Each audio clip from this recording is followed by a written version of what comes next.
Hi, this is Jason here from W.A. Building Movers. Today we're going to talk about house lifting and what if you can't afford to lift your home. The government has put together a number of different scenarios to be able to help you with this process if you have not been able to have the capital set aside, which many of us can't because it's a very cost-intensive and labor-intensive process.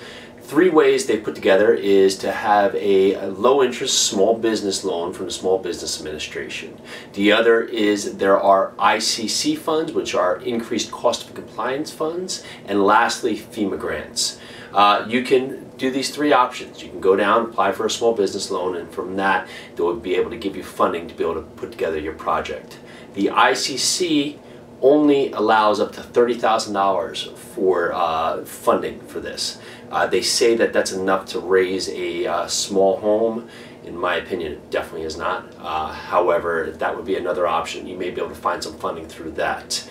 Lastly is if the ICC money does not take place and take over for the amount of work and money you need for this, would be to apply for a grant, a FEMA grant.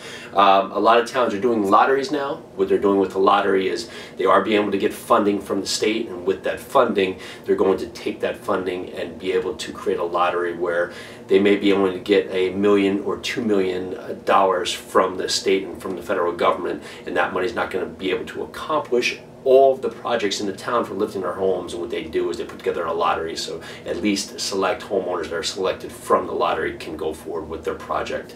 Generally, in those contexts, the lottery will give funding, and that funding will cover up to 75% of your project, and you will still be due to cover the other 25% of your project.